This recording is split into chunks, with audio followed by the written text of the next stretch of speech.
Hello, my friend. Today I want to talk about change, my favorite topic.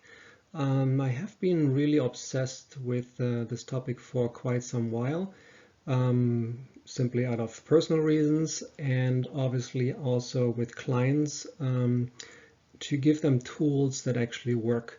So neurologically, I wanted to understand what are the aspects that have to happen. Why do some people, why are they able to implement change faster than others, and so on. If you have implemented massive change, have made big changes in your life in some area of your life, you will should be able to go through this checklist and check them off one by one. If you haven't been able to do so, well, that's why I'm making this video. So I think you will get a lot out of it. So let's get right into it. First of all, obviously, it is important to determine your goal. Writing down what you want to achieve. There are SMART goals where you determine them very specifically. The main aspect of it, why do you have to do it in written form? Some people come to me, it's like, wow, why do I have to write this down? I have them in the mind. Well, there's an area in your brains called RAS, Reticular Activating System. It's the area of your brain that is responsible for the awareness of something. When you write things down, this area actually lights up, so meaning is increased. So we are taking in the information with a higher level of understanding and awareness. That's the first part. Then second part is, why do you want to achieve this goal? Sometimes people are to lose, or I just want to lose weight. It's not enough. So you have to charge this goal with as much emotions as possible. So it could be projecting yourself out. Well, if I don't change, then I'm going to be overweight, I'm going to die earlier, I'm going to get diabetes, etc. Or I will not be around for my children, my grandchildren, or I want to be able to do different sports with my children, being able to do specific sports. There are different reasons. Important is that write as many things down as you want and try to really charge that goal with emotion, because it will help you down the road when you're struggling, help you to propel yourself forward.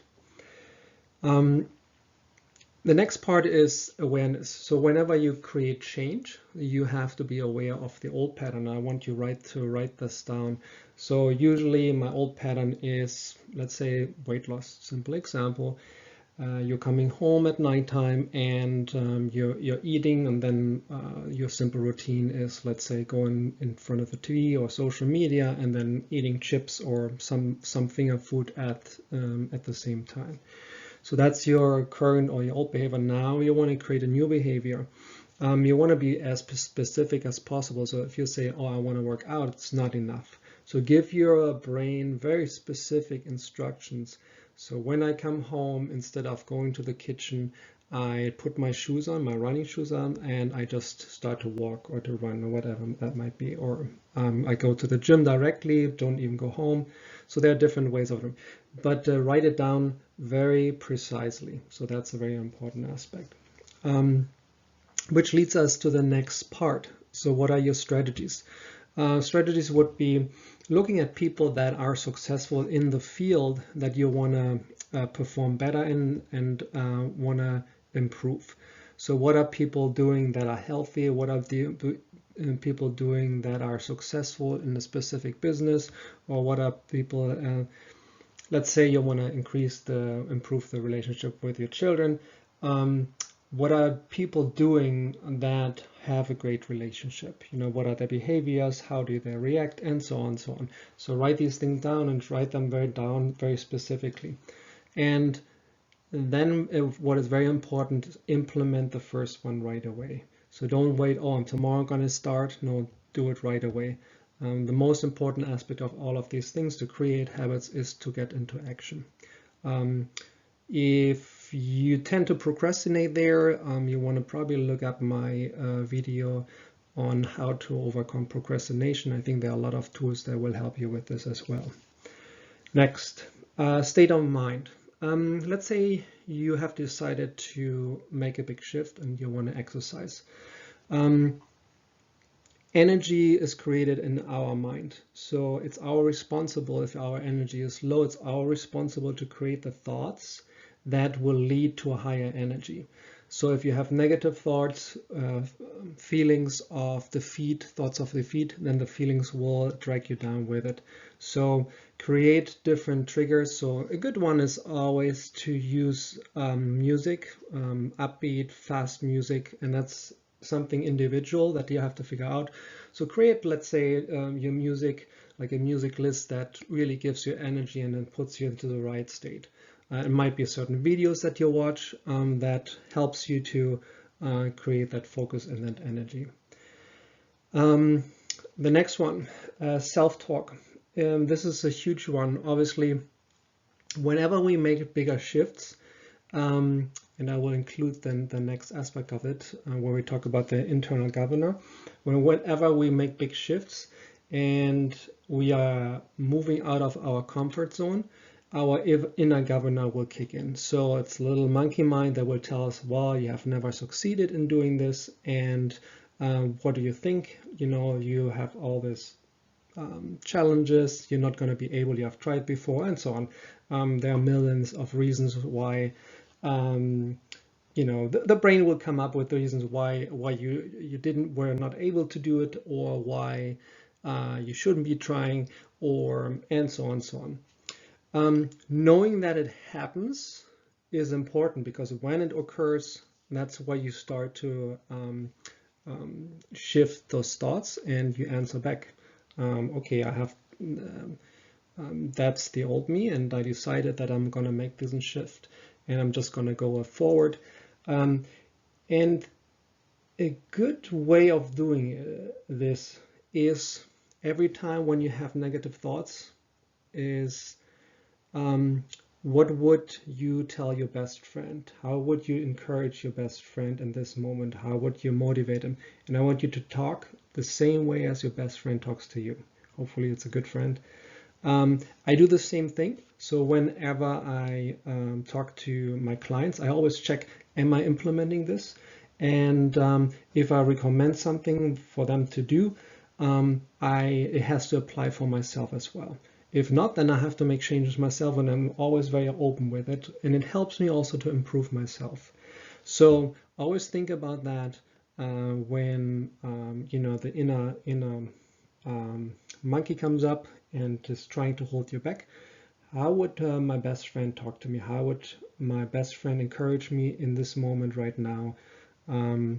That's usually a good way of rewording everything that's going on.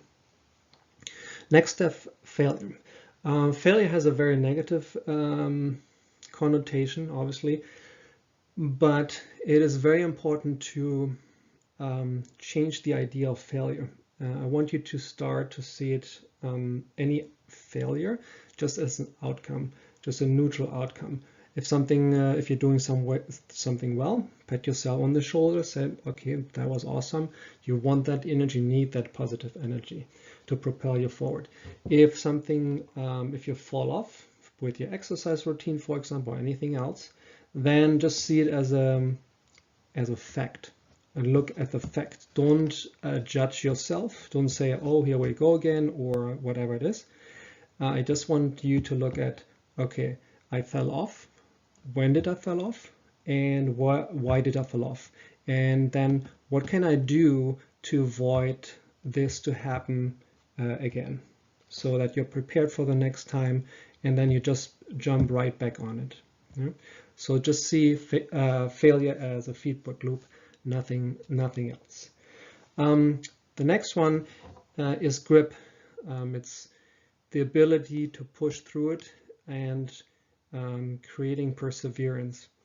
In my opinion, I'm a strong believer of that you can, there are some people that are a little bit grittier than others, but in my opinion, you can develop grit.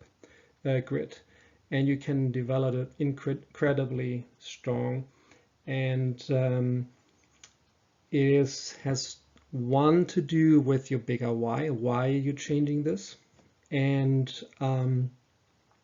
it is also, the more change you create, the more often you change habits in a good way, the easier it will get. And the more grit you will create, because you understand you're shifting from possibly from a fixed mindset to a growth mindset. You realize that this is just about putting the time and effort in it. I have to push and push and push, and it will happen. Which leads me to the next one, which is repetition. Whenever we change a behavior, a belief, a habit, we need repetition. So it's creating new neural pathways. What does that mean? Neurons that neurons that fire together wire together. So if you have a new thought, there will be new neurons that fire together. You know, it's a new thought or new habit, or action, whatever it is, behavior. We need repetition for these neurons to connect stronger and stronger. So just imagine there's a 5-way highway, and you have been driving this highway over and over again. Now I'm telling you, oh, we're making a right turn on the next exit. And you might be in thoughts, and you might not have the awareness like, okay, this is the moment where I'm changing behavior, right? You're coming home, you want to put the running shoes on, and you're just in thoughts, and whoop, you're past it. So you're passing the exit. So here it is about acknowledging that there's a new exit and taking the new exit. Yeah, you take it the first time, and it's just a very weak connection, right? So the next day you take it again and again and again. And then over time, this exit out of like a small street, it will become like a 2-way highway, and eventually also a 5-way highway, until this new path, this new habit is stronger than the old one. Another thing that is important, whenever we emotionally charge, whenever we're tired, we are more likely to go with a stronger pattern because our awareness goes down and we're just going on autopilot. So sleep and being balanced physically, psychologically balanced is a big aspect of change. That's why it's very important, or it makes always sense if you meditate or find ways to balance yourself out mentally. Okay, so those are the main aspects. I think this will help you a lot. Let's go to the next one. I want to talk about habit changes 2 ways. So either you're replacing an old one with a new one, or you're creating a new one. An old one with a new one would be, like I mentioned before, you want to create a routine of exercising. So instead of, let's say, watching TV or doing social media or something like that, you're replacing that now with exercising, right? Very important is that you find the right trigger. So in every habit, there's the trigger, there is the routine, and there's the reward. So let me give you an example like this one here. You had a stressful day, you're coming home, you feel stressed, yeah, and that would be the trigger, feeling of stressed. Then you have a routine, which would be, for example, going to the fridge and grabbing some food. And then you have the reward, would be eating the food, which evidently increases your serotonin level and makes you feel better. Obviously, this is just short term because you know, people that, for example, binge eat, they eat and then they feel bad afterwards. So which then creates a bad emotional state, which is a trigger for the next routine. So eating again, going to the fridge again, and so on. So it's perpetuates itself. So it's always very important to find the trigger. When do I tend to go to the fridge, for example, and eat unhealthy food or whatever it might be? And then replace the trigger, the routine. So awareness. And then, okay, when I feel a good substitute, for example, is breathing. Let's say I did that several years with a client that was smoking. And what we did diaphragm breathing. So whenever he felt the desire of smoking, I told him to sit down and just do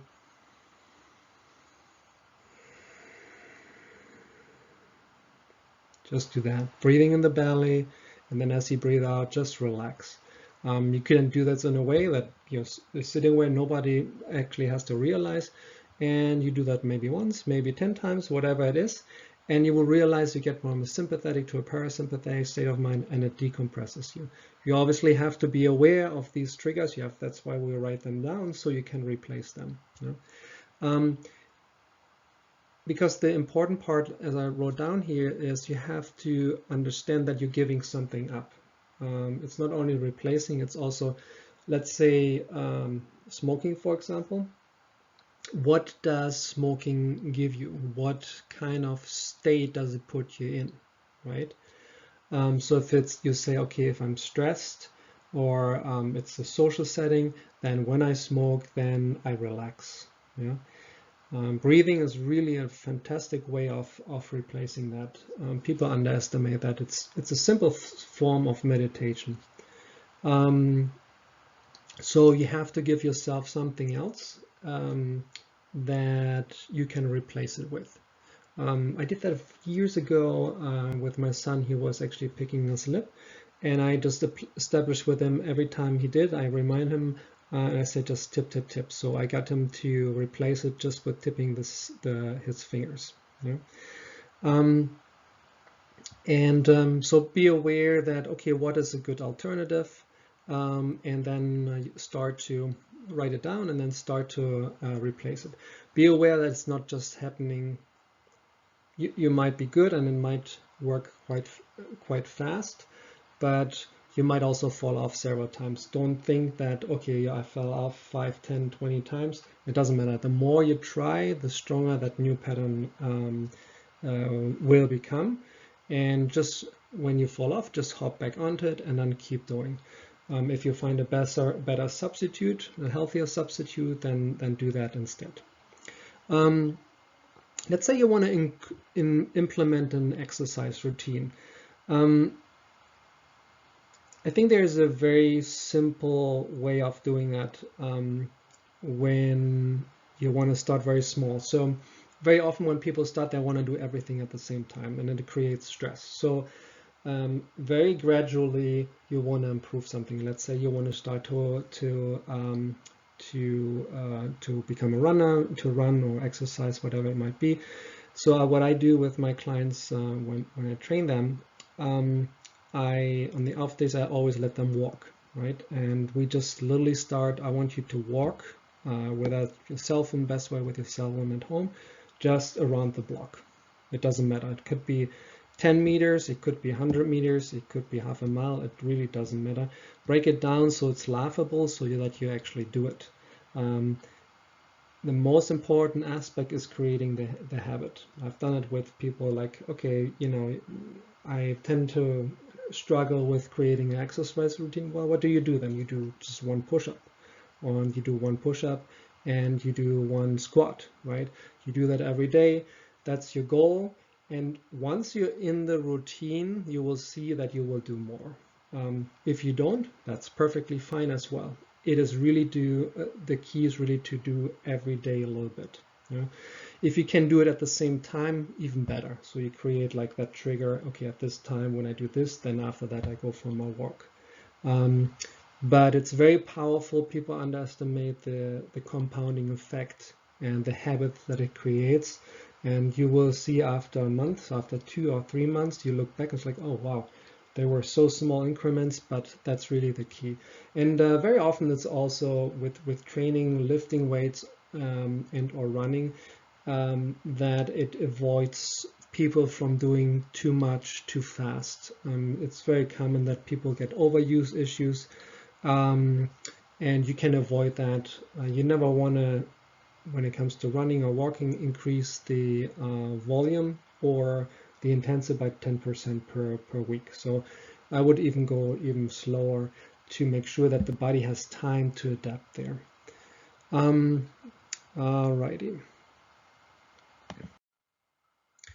Another great way to create new habits and to maintain new habits is to write them down. So this occurs, or this is a good way of doing this is when it comes to food, for example. So I usually just start out letting clients write down what they eat and drink, all the calories they take in. I don't judge. Whatever is if they go 5 times a day to McDonald's, then they go 5 times to McDonald's. It's just a starting point and we know where they're at. Usually what happens is the moment they start to write down, their nutrition will improve. And this happens with everything else as well. So what I do every day, for example, I have an app that's called Qtally, and I have different aspects. I don't know if you can see that I check off. So for me, it's the water. I check the water intake, the ounces. I check my written to-do list. Have I checked everything off? My meditation. Did I walk? Did I lift? My eating. Did I read what I want to read or have to read, however? And I'm also tracking uncomfortable tasks to push myself forward to be productive. There are a lot of tools out there, like for example, if you want to measure your water intake, you can do it very simple like I do. You can write it down. There are bottles. I used to have a bottle that actually measured the water intake. You can measure your sleep. If you're realizing that your sleep rhythm is not very good, just write down, they're really good. There's really good biofeedback with watches and so on now possible. We have neurofeedback to get more aligned, similar to meditation. Use those tools because you will realize that whenever you measure it, that these things will improve. And I think it is specifically at the beginning, they're always very helpful, but specifically at the beginning, they motivate you to stay in the groove. And also, if you realize at nighttime, oh, I haven't done this or that, then you're more likely to check that off and go out and do your walk or your run, whatever that might be. I hope you like this presentation. Give me a thumbs up, and I will post more. There are certain aspects to change that are certainly deeper when it comes to belief systems, but this one is, I think it gives you a good insight, and when you implement these things, you really set you up for success. So just use them, and I will see you soon. Take care.